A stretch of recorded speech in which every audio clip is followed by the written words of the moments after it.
Hello friends, welcome to SS teaching centre. दोस्तों, आज की इस वीडियो में हम लोग बात करने वाले हैं आवर्त सारणी के बारे में। आवर्त सारणी का संक्षिप्त परिचय जानेंगे हम लोग। और ये जो वीडियो है हमारे बोर्ड एग्जाम स्पेशल सीरीज का एक हिस्सा है, क्योंकि अगर आपको क्लास 12 में पी ब्लॉक, डी ब्लॉक और एफ ब्लॉक एलिमेंट अच्छे से समझना है तो आपको आवर्त सारणी का बेसिक कंसेप्ट तो आना ही चाहिए। तो बहुत सारे ऐसे स्टूडेंट्स हैं जिनको यही समझ में नहीं आता आवर्त क्या होता है, वर्ग क्या होता है, सर आयनन इंथैल्पी क्या होता है, परमाणु त्रिज्या किधर से किधर जाने पे बढ़ेगा, किधर से किधर जाने पे घटेगा, इलेक्ट्रॉनिक विन्यास क्या होता है, ये विद्युत ऋणात्मकता क्या होती है। तो ये सब चीज़ें जो है बहुत सारे स्टूडेंट्स को समझ में नहीं आती है। तो उसी का एक बेसिक कंसेप्ट वाला ये वीडियो हमने बनाया है। मेरा नाम है सावन सर। चलिए इस वीडियो को शुरू करते हैं। आपके सामने एक आवर्त सारणी है जिसको हम लोग आधुनिक आवर्त सारणी के नाम से जानते हैं, मॉडर्न पीरियोडिक टेबल। इस आवर्त सारणी में कुल 118 तत्व है और इस आवर्त सारणी का आधार रखने का श्रेय मोसले को जाता है। उन्होंने जो है इस आवर्त सारणी का आधार रखा था। उन्होंने तत्वों को परमाणु द्रव्यमान के बजाय परमाणु संख्या के आधार पर व्यवस्थित किया था और उसके बाद कई सारे चेंजेस होने के बाद अंततः आपके सामने ये पीरियोडिक टेबल हाजिर है। आज की इस वीडियो में हम लोग जानेंगे कि इस पीरियोडिक टेबल में वर्ग किसे कहते हैं, आवर्त किसे कहते हैं और S block, P block, D block elements कहाँ कहाँ पाए जाते हैं। ये जो आपके सामने दिख रहा है, ऊपर से नीचे जब हम किसी पीरियोडिक टेबल में जब जाते हैं किसी कतार में ऊपर से नीचे की ओर, जिसको हम लोग कहते हैं ऊर्ध्व कतारें, तो किसी भी ऊर्ध्व कतार में जब आप ऊपर से नीचे की ओर आते हैं वर्टिकल लाइन में, तो इनमें जो तत्व पाए जाते हैं इन तत्वों के समूह को हम लोग ग्रुप या वर्ग कहते हैं और कभी कभी उसको समूह भी कहा जाता है। उसको हम लोग समूह भी कहते हैं और अंग्रेजी में उनको ग्रुप्स कहा जाता है। बहुत सारे ग्रुप्स है आवर्त सारणी में, जैसे कि आप देख सकते हैं ग्रुप संख्या 1 से लेकर ग्रुप संख्या 18, यानी कि 18 समूह पाए जाते हैं आवर्त सारणी में। और वही अगर हम बात करें आवर्त की, तो आवर्त क्या होता है, तो देखिए जब हम आवर्त सारणी में किसी भी कतार में बाएं से दाएं जाते हैं, जब बाएं से दाएं वाली कतारों में जाते हैं यानी कि क्षैतिज कतारों में बाएं से दाएं जाते हैं तो उसको हम लोग कहते हैं आवर्त, या अंग्रेजी में उसको कहते हैं पीरियड। इनकी संख्या फ्रेंड्स 7 है। ठीक है, तो आवर्तों की संख्या है 7 और वर्गों की संख्या है कितना, 18। अब आप में से बहुत सारे लोग कहेंगे कि सर ये आप कह रहे हैं कि 7 है, तो यहाँ अगर जिसकी गिनती की जाए तो ये होगा 1 2 3 4 5 6 7। तो ये दोनों क्या है, लेंथेनाइट और एक्टिनाइट सीरीज क्या है, ये तो 8 और 9 नंबर होना चाहिए पीरियड। लेकिन याद रखिए फ्रेंड्स, पीरियड की संख्या 7 ही है।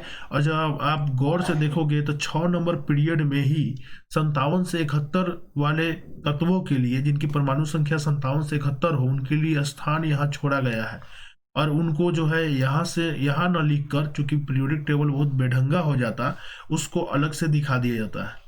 और 89 से 103 वाला जो है उसको यहाँ लिखा जाता है एक्टिनाइड सीरीज। ठीक है, तो 2 सीरीज है लेंथेनाइड और एक्टिनाइड। ये जो है यहाँ पर आपको 57 से 71 और 89 से 103 के बीच में दिखाया गया है। चलिए आगे बढ़ते हैं और कुछ और कंसेप्ट्स को जान लेते हैं फ्रेंड्स। ये जो है हमारा, अगर हम बात करें ग्रुप नंबर 1 में अगर हम हाइड्रोजन को हटा दें तो हाइड्रोजन को छोड़कर जितने भी धातु है उनको नाम दिया गया है क्षारीय धातु, अल्कलाइन मेटल्स।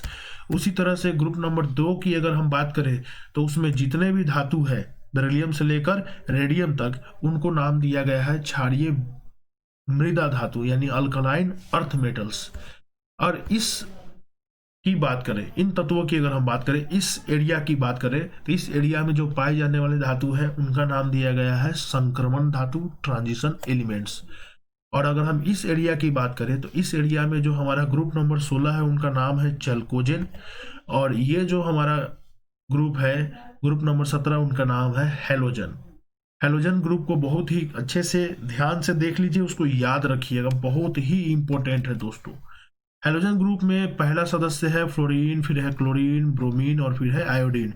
इन दोनों को याद नहीं भी रखते हैं तो कोई बात नहीं, लेकिन इन चारों को अच्छे से ध्यान से देख लीजिए। हैलोजन ग्रुप में फ्लोरीन, क्लोरीन, ब्रोमीन, आयोडीन, ठीक है, इन तीनों को, चारों को याद रखिएगा, इनका परमाणु संख्या याद रखिएगा, इनका एटॉमिक भार याद रखिएगा, क्योंकि बहुत सारे जो रिएक्शंस होते हैं ऑर्गेनिक रिएक्शंस, उनमें इन चारों का बहुत ही यूज है। इनको हैलोजन ग्रुप के नाम से जाना जाता है। और ये जो आप देख पा रहे हैं ग्रुप नंबर 18, ये लोग चूंकि इनकी इलेक्ट्रॉनिक संरचना क्या होती है, अस्थाई होती है, इसलिए ये लोग जो है यूं कहें कि रिएक्शन नहीं करते हैं, अकेले पाए जाते हैं प्रकृति में, बिना अकेले फॉर्म में इनका सिंगल परमाणु भी पाया जा सकता है अकेले, हीलियम का, नियोन का, ये सब का। और ये लोग अक्रिय गैस भी कहलाते हैं, ये नोबल गैस भी कहलाते हैं, ये उत्कृष्ट गैस भी कहलाते हैं। ठीक है, तो ये थे हमारे कुछ ग्रुप्स के स्पेशल नेम। उसी तरह लैंथेनाइट एक्टिनाइट सीरीज आप देख सकते हैं सबसे नीचे। लैंथेनाइट सीरीज को आंतरिक संक्रमण तत्व कहा जाता है, और ये होता है उस आंतरिक संक्रमण तत्व का प्रथम श्रेणी। और एक्टिनाइट सीरीज को एक और नाम से जानते हैं, आंतरिक संक्रमण तत्व का द्वितीय श्रेणी। इस चीज को भी ध्यान रखिएगा। अगर हम बात कर ले पीरियोडिक टेबल को एक अलग नजरिए से देखने की, एक और नजरिया है देखने का। एक तो हमने देखा था ग्रुप वाइज, फिर देखा आवर्त वाइज, फिर कुछ ग्रुप के स्पेशल नाम भी देखे हम लोग। अगर हम पूरे पीरियोडिक टेबल को देखें तो उसमें एक और जानकारी छुपी हुई है। अगर आप किसी भी तत्व को पकड़े, जैसे कि अगर हम बात कर लेते हैं कि मैग्नीशियम की बात कर लेते हैं, तो मैग्नीशियम का इलेक्ट्रॉनिक विन्यास लिखने से पहले उसका परमाणु संख्या आपको पता होना चाहिए, कितना है, 12। परमाणु संख्या 2 जानकारी देता है। ये कहता है मैग्नीशियम में 12 प्रोटॉन है और 12 इलेक्ट्रॉन है। तो इस इलेक्ट्रॉनिक विन्यास लिखने का उद्देश्य होता है इलेक्ट्रॉन किस कक्षा में कितना है उसकी संख्या को दर्शाया जाता है, उसको इलेक्ट्रॉनिक विन्यास कहते हैं। और इसको अगर लिखना है तो आप ऐसे लिख सकते हैं, पहली कक्षा को एस ऑर्बिटल होता है, उसमें होता है 2 इलेक्ट्रॉन। दूसरी कक्षा में एस और पी ऑर्बिटल होता है, तो एस में हमेशा रह सकता है 2 इलेक्ट्रॉन और पी में रह सकता है 6 इलेक्ट्रॉन। तो कितना हो गया टोटल, ये हो गया टोटल 10 इलेक्ट्रॉन। ठीक है, तो 10 हो गया। और अंत में जो है बच गया हमारा तीसरा ऑर्बिटल, उसमें एस पी और डी 3 ऑर्बिटल्स होते हैं तीसरे ऑर्बिट में। तो इसमें एस में रह जाएगा कितना, 2, तब जाकर हो जाएगा 10। देखिए 2 2 4 और यहाँ 6 10 और 2 12। टोटल जो है इसमें 12 इलेक्ट्रॉन पाए जाते हैं। और इस 12 इलेक्ट्रॉन में जो सबसे अंतिम 2 इलेक्ट्रॉन है वो सबसे बाहरी कक्षा, तीसरी कक्षा के एस ऑर्बिटल में जाके पड़ता है। यानी अगर इसका इलेक्ट्रॉनिक विन्यास लिखा जाए तो अंत में इलेक्ट्रॉनों की जो संख्या जाकर ठहरती है वो है एस ऑर्बिटल में। उसी तरह से अगर हम इधर से कार्बन को पकड़ ले, कार्बन का परमाणु संख्या होता है 6। अगर उसको अगर आप लिखिएगा तो देखिए ऐसा होगा 1s2 2s2 2p2। आप देख रहे हैं यहाँ जो इलेक्ट्रॉनिक संरचना जाकर रुक रही है, कहाँ पे जाकर रुक रही है, पी पर रुक रही है। तो याद रखिएगा वह तत्व या वे तत्व जिनकी इलेक्ट्रॉनिक संरचना लिखने के बाद एस ऑर्बिटल पे जाके रुके उसे एस ब्लॉक एलिमेंट कहते हैं। और जिनका पी पर रुके उनको पी ब्लॉक एलिमेंट कहते हैं, जिनका डी पर रुके उनको डी ब्लॉक एलिमेंट कहते हैं, जिनका एफ पर रुके उनको एफ ब्लॉक एलिमेंट कहते हैं। और वही चीज आप यहाँ देख सकते हैं, इधर में है एस ब्लॉक एलिमेंट, समूह संख्या 1 और 2 एस ब्लॉक एलिमेंट है, समूह संख्या 13 से लेकर 18 तक पी ब्लॉक एलिमेंट है, और समूह संख्या 3 से लेकर 12 तक जो है डी ब्लॉक एलिमेंट है। और उसी तरह से अगर हम बात करें फ्रेंड्स, समूह संख्या यहाँ से लैंथेनाइट और एक्टिनाइट सीरीज की अगर हम बात करें तो लैंथेनाइट और एक्टिनाइट सीरीज में ये है ए ब्लॉक्स। यहाँ पर गलती से जो है फ्रेंड, यहाँ पर गलती से P लिखा गया है, यहाँ होना चाहिए F। ये लोग है ए ब्लॉक एलिमेंट। ध्यान से देख लीजिए पीरियोडिक टेबल में कौन एलिमेंट कहाँ है। एस ब्लॉक ग्रुप संख्या 1 और 2 में है, जो कि आपको 11th में पढ़ना था। और अगर हम बात करें पी ब्लॉक एलिमेंट्स तो ये 13 से लेकर 18 तक है, कुछ 11th में पढ़ना था, कुछ 12 में पढ़ना है। कौन कौन, ये वाला ये वाला ये वाला, ये सब 12 में पढ़ना है। और वही अगर हम बात कर ले डी ब्लॉक एलिमेंट्स की तो यहाँ से लेकर यहाँ तक ये जो एरिया है ये है डी ब्लॉक एलिमेंट का। और लैंथेनाइट और एक्टिनाइट सीरीज जो है ये है आपका ए ब्लॉक एलिमेंट्स का। तो ये चीज को ध्यान रखना है कौन एलिमेंट कहाँ है, क्योंकि ये आपको पढ़ना है और मे बी इससे भी क्वेश्चन आ सकता है। बहुत ही बेसिक सा क्वेश्चन आ रहा है। अब आगे आते हैं परमाणु आमाप या परमाणु त्रिज्या की। तो परमाणु आमाप या परमाणु त्रिज्या कहने का मतलब इसको ऐसे समझिए आप लोग, जैसे मान लेते हैं कि किसी तत्व के 2 परमाणु आपस में मिलकर जो है एक अणु बना रहे हैं। जैसे मान लेते हैं क्लोरीन ही है, क्लोरीन को ले लेते हैं, क्लोरीन का एक परमाणु क्लोरीन के दूसरे परमाणु के साथ मिलके क्या बना लिया जी, आपका बना लिया एक क्लोरीन का अणु Cl2। तो देखिए इस परमाणु से लेकर इस परमाणु के केंद्र के बीच की जो दूरी है, उस दूरी का जो आधा डिस्टेंस होता है वही कहलाता है परमाणु त्रिज्या, यानी ये वाला d/2 इसको कहते हैं। यही है परमाणु त्रिज्या, परमाणु आमाप, जो बताता है परमाणु का साइज कितना बड़ा है, कितना बड़ा होगा ये परमाणु। तो इसको कैसे निर्धारित किया जाता है ये देख लिए। परमाणु त्रिज्या की जानकारी पीरियोडिक टेबल में कैसे मिलती है इसकी बात कर लेते हैं। तो अगर आप पीरियोडिक टेबल में एक छोटा सा उदाहरण लेते हैं, ब्रोंज से लेकर नियोन तक, किसी पीरियोडिक टेबल में अगर आप बाएं से दाएं जाओगे, यानी कि आप किसी खास आवर्त में बाएं से दाईं तरफ जाओगे, तो आप पाओगे कि परमाणुओं का साइज जो है वो घटते चला जा रहा है।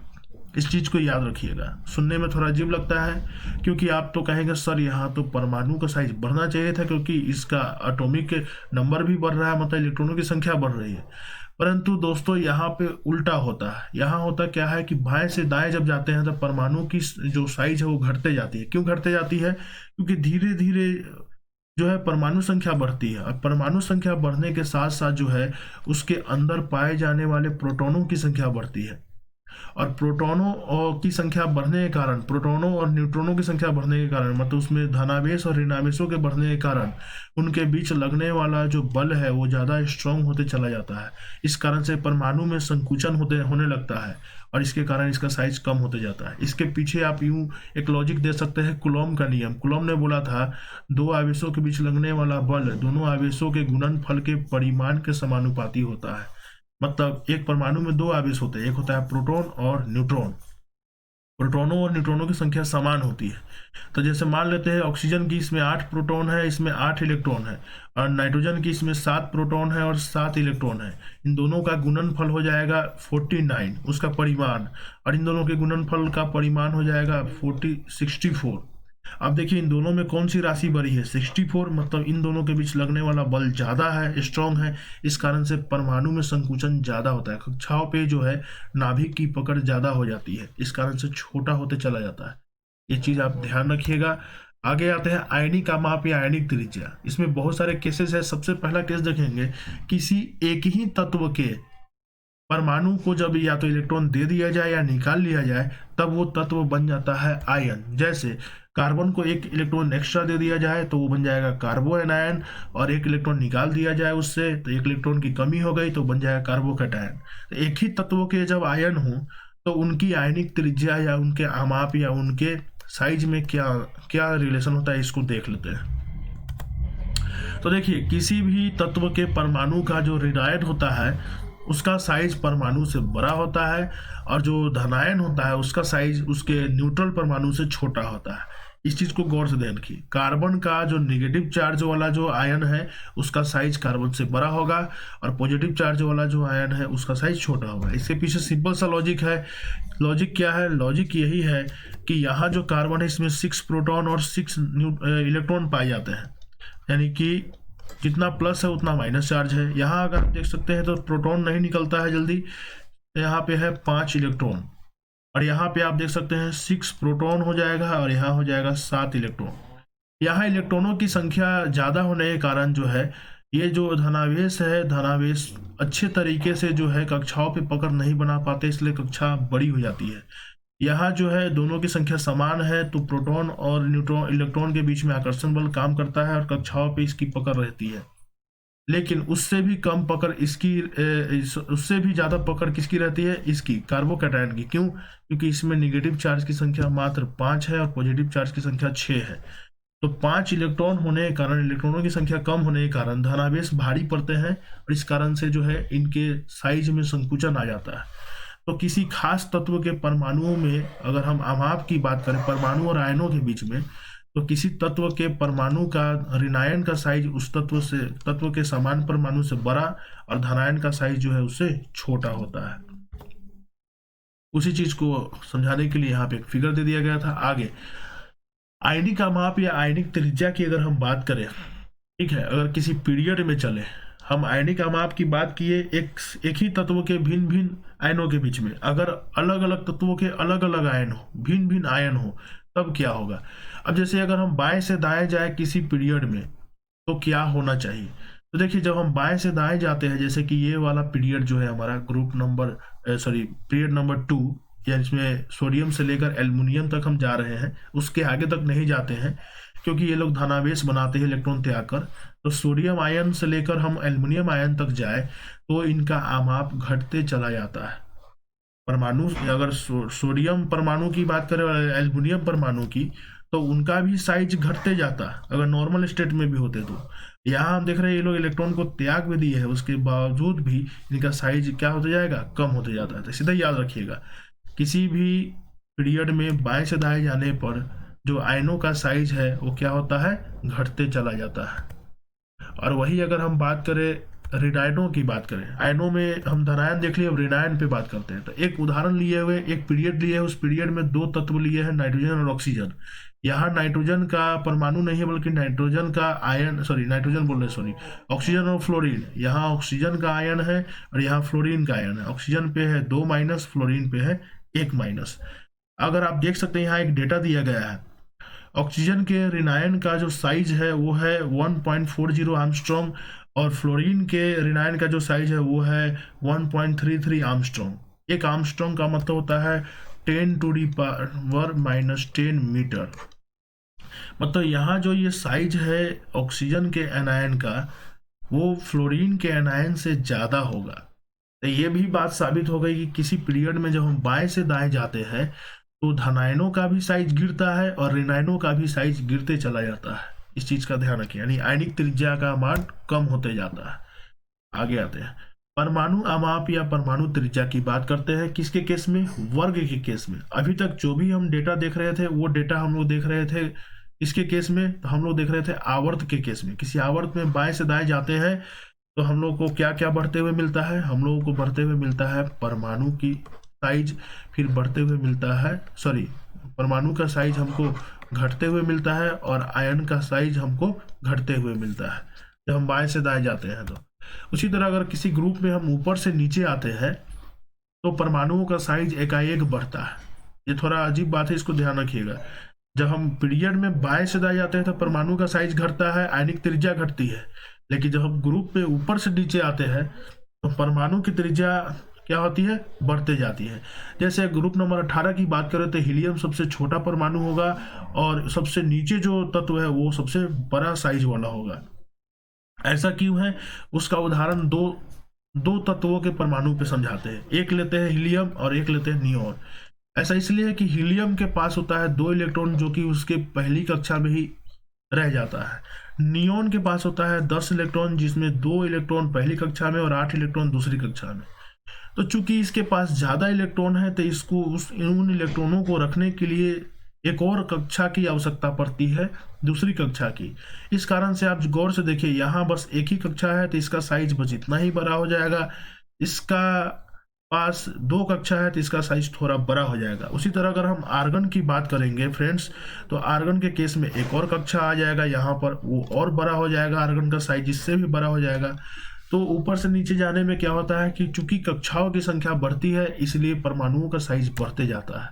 वही अगर हम बात करें आयनिक अमाप या आयनिक त्रिज्या की, तो इस केस में भी आप देख सकते हैं ऊपर से नीचे जाने पर आयनिक अमाप क्या होता है, बढ़ते जाता है। किस केस में, ग्रुप के केस में। क्यों, क्योंकि कक्षकों की संख्या बढ़ते जाती है।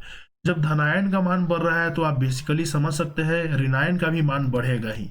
क्यों, अगर हम यहाँ पर fluorine ion, chlorine ion, bromine ion और आयोडीन आयन ले लें, ग्रुप नंबर कितना, 17 के तत्व के अगर परमाणुओं का अगर हम आयन ले लें तो उनका भी साइज ऊपर से नीचे जाने पे बढ़ेगा। जब धनायन का बढ़ रहा है तो ऋणायन का तो ऑटोमेटिकली बढ़ना चाहिए। क्यों, क्योंकि ऋणायन में तो वैसे भी क्या होता है, साइज बड़ा हो जाता है। तो इसलिए जो है, अब आपको निचोड़ बता देता हूँ। क्या, किसी ग्रुप में ऊपर से नीचे जाएंगे परमाणु की साइज बढ़ता है, ऊपर से नीचे जाएंगे धनावेशों का साइज बढ़ता है, ऊपर से नीचे जाएंगे तो ऋणावेशों का भी साइज बढ़ता है। आगे अब आता है आयनन एंथैल्पी। किसी पीरियड में अगर हम बाएं से दाएं जाते हैं तो आयनन एंथैल्पी जनरली बढ़ता है। जैसे हाइड्रोजन का है 1311 किलो जूल पर मोल और हीलियम का हो जाएगा 2372 किलो जूल पर मोल। तो जैसा कि आप यहाँ पे देख सकते हैं, लिथियम की बात करें तो लिथियम का आयनन एंथैल्पी का मान कितना है जी, 520 किलो जूल पर मोल। ये पर मोल क्या है, ये क्यों इसको ऐसे दिखा रहा है, इसके पीछे एक कारण है। आयनन एंथैल्पी का मतलब क्या होता है, अगर किसी पदार्थ को गैसीय अवस्था में लाया जाए और उस गैसीय अवस्था में उस पदार्थ के 1 मोल में उपस्थित वियुक्त परमाणु में जो सबसे शिथिलतम इलेक्ट्रॉन है, जो सबसे शांत इलेक्ट्रॉन है, उस इलेक्ट्रॉन को उस परमाणु से निकालने के लिए जितनी ऊर्जा की आवश्यकता होती है, कितने में, 1 मोल परमाणुओं से या उसके 1 मोल की मात्रा से, उसी को आयनन एंथैल्पी कहा जाता है। ठीक है, और इसको किलो जूल पर मोल में दिखाते हैं। देखिए बेरिलियम का उससे क्या है, ज्यादा है थोड़ा सा। और अगर हम इससे आगे जैसे जाए इस पीरियड में, तो अब देख रहे हैं बोरॉन का कम हो गया, कार्बन का बढ़ गया, उससे नाइट्रोजन का उससे थोड़ा ज्यादा हो गया, इसका थोड़ा क्या हो गया, ज्यादा हो गया, ज्यादा हो गया, ज्यादा हो गया। मतलब यहां से हम देख रहे हैं कि आयनन एंथैल्पी का मान बढ़ रहा है। लेकिन जैसे ही उसके नीचे आते हैं तो जरा देखिए खेल क्या होता है यहाँ पर। जरा कोर्स देखिए, एल्युमिनियम का है इतना, सिलिकॉन का है इतना, फास्फोरस का इतना, लेकिन जैसे सल्फर पे आया तो देखिए कम हो गया। तो कोई जरूरी नहीं कि किसी पीरियड में बाएं से दाएं जाए तो आयनन एंथैल्पी का मान बढ़ता ही जाए, मे भी हो सकता है अचानक से सडनली घट भी जाए। यानी आयनन एंथैल्पी का मान कंटिन्यूअस नहीं होता है, कंटिन्यूली नहीं बढ़ता है, सतत रूप से नहीं बढ़ता है किसी पीरियड में, और ना ही सतत रूप से घटता भी है। यानी इसमें काफी भिन्नताएं पाई जाती है। अगर वही हम किसी ग्रुप में चले तो ग्रुप में भी आपको देखने को मिलेगा जो है आयनन एंथैल्पी का मान जनरली घटता हुआ प्रतीत होगा, लेकिन किसी किसी ग्रुप में जो है बढ़ता हुआ भी प्रतीत होगा। जैसे इस ग्रुप में चलिए 1311, 520, 496, 419, 403, 376, ग्रुप नंबर 1 में लग रहा है आयनन एंथैल्पी का मान घट रहा है। लेकिन वहीं अगर आप यहां चले आओगे, इस ग्रुप की अगर हम बात करें जरा देखिए तो इस ग्रुप में जरा देखिए टाइटेनियम का 656, 674, 720, 760, देखिए इसमें बढ़ रहा है। तो कोई जरूरी नहीं कि ये ग्रुप में जो है घटते ही जाए, ये बढ़ भी सकता है। इनफैक्ट यहाँ देखिए बोरॉन की अगर हम बात करें तो 801 है, एल्युमिनियम का है 577, लेकिन जैसे गैलियम में आए उसी ग्रुप में 579 हो गया, यानी कि 579, 2 बढ़ गया, यहाँ 2 किलो जूल पर मोल ज्यादा है यहाँ। तो यानी कहने का मतलब आयनन एंथैल्पी का जो मान होता है वो कंटिन्यूअस रूप से न तो बढ़ता है न घटता है किसी ग्रुप में या पीरियड में, लेकिन मोटा मोटी सामान्यता आप कह सकते हैं, मोटा मोटी हर जगह नहीं, किसी ग्रुप में ऊपर से नीचे जाते हैं तो आयनन एंथैल्पी का मान घटता है, और पीरियड में बाएं से दाएं जाते हैं तो बढ़ता है। जनरल केस में, सभी केस में नहीं। जैसे यहाँ पे आप एक ग्राफ दिया गया है, आयनन एंथैल्पी को इस अक्ष पे दिखाया गया है, नीचे में परमाणु क्रमांक को दिखाया गया है। अगर आप इस ग्राफ को गौर से देखोगे, अगर आप शुरुआत करोगे हाइड्रोजन की, तो हाइड्रोजन का आयनन एंथैल्पी यहाँ है, हाइड्रोजन से ऊपर जाएंगे हीलियम का देखिए, बाकी सभी तत्वों से आप देख पा रहे हैं हीलियम सबसे ऊपर है, इसकी आयनन एंथैल्पी है 2500 किलो जूल पर मोल। ठीक, लेकिन जैसे हीलियम से एक कदम आगे बढ़े, तीसरा नंबर एटॉमिक नंबर जिसका नाम है लिथियम, वैसे देख रहे हैं आयनन एंथैल्पी सीधे नीचे गई, एकदम सडनली डिक्रीज कर गया। फिर गए बेरिलियम, उससे आगे तो बढ़ गया, बेरिलियम से आगे हमको लगना चाहिए कि बढ़ना चाहिए, लेकिन जैसे ही बोरॉन पे जाते हैं देख रहे हैं आयनन एंथैल्पी का मान फिर घट गया। फिर आगे हम लोग चले जाते हैं कार्बन पे तो बढ़ गया, नाइट्रोजन पे बढ़ गया, फिर जैसे ऑक्सीजन पे आते हैं फिर घट गया। यानी आयनन एंथैल्पी का मान कंटिन्यूली नहीं बढ़ता है, बढ़ते घटते रहता है। इसका डेटा जो है कुछ इस तरह का है।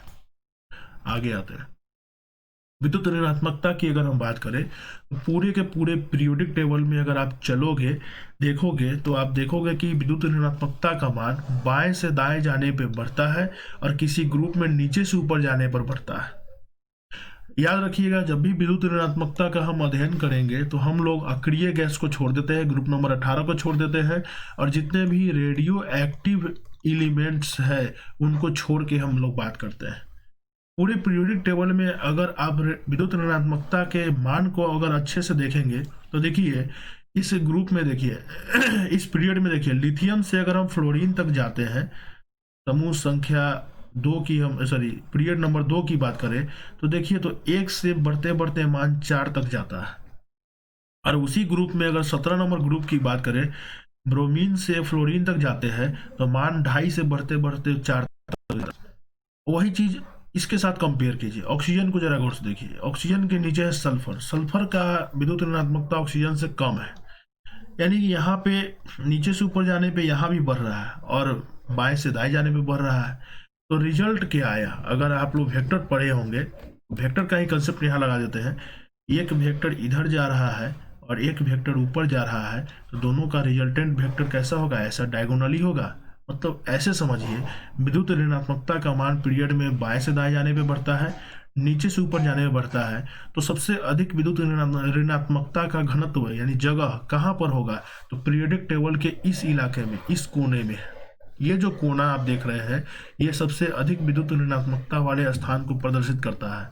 और सबसे अधिक विद्युत ऋणात्मक तत्व कोई है तो वो है फ्लोरीन, क्योंकि इसका विद्युत ऋणात्मकता सबसे अधिक है। कितना है, 4।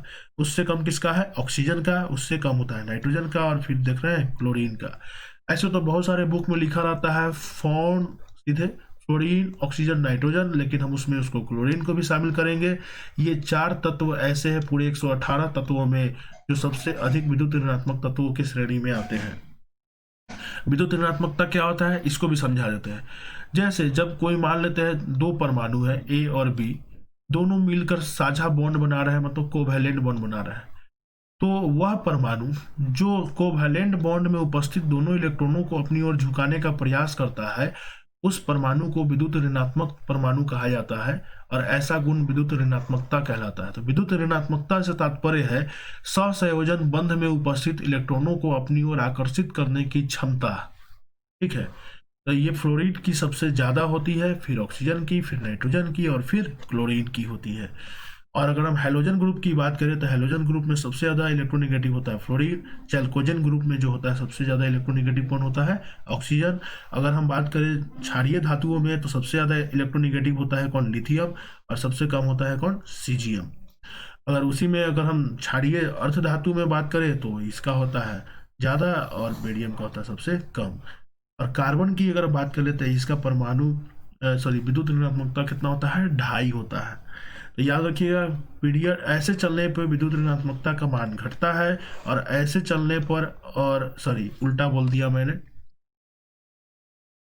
अगर आप किसी पीरियड में दाएं से बाएं चलेंगे तो घटेगा, और ऊपर से इधर जाएंगे तो घटेगा, नीचे से ऊपर जाएंगे तो बढ़ेगा, और इसमें जाएंगे तो घटेगा। अगर आप किसी पीरियड में बाएं से दाएं जाएंगे तो बढ़ेगा, ऊपर से नीचे जाएंगे तो घटेगा।